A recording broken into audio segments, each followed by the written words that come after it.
রাসূলুল্লাহ সাল্লাল্লাহু আলাইহি ওয়াসাল্লামের কাজ ছিল এই দ্বীন এবং শরীয়তকে উম্মতের কাছে পৌঁছে দেওয়া। রাসূলের অবর্তমানে আমাদের দায়িত্ব হলো আমি দ্বীন এবং শরীয়তের যতটুকু জেনেছি এক লাইন যদি আমি জানি এক লাইনই পৌঁছে দেওয়া হচ্ছে কি আমার দায়িত্ব। রাসূলের কাজ তো ছিল সূরা ইব্রাহিমের 1 নম্বর আয়াত, কিতাবুন আনজালনাহু ইলাইকা লিতুখরিজান নাসা মিনাজ যুলুমাতি ইলান নূর।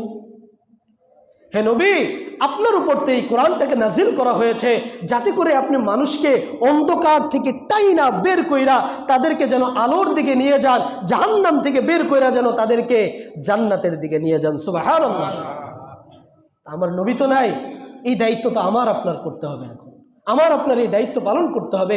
আজকে আমার যেই ভাইটা নামাজ পড়ে না, আজকে আমার যেই ভাইটা মদ গাঁজায় নেশায় আসক্ত, আমার যেই ভাইটা আজকে অন্ধকারে নিমজ্জিত, তাদেরকে দাওয়াত দিতে হবে। কার? আমার আপনার।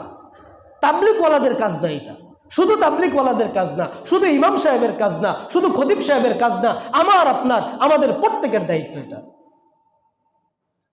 এই দায়িত্ব যদি যথাযথভাবে পালন না করেন আল্লাহ তাআলার কাছে আমাদেরকে জবাবদিহি করতে হবে।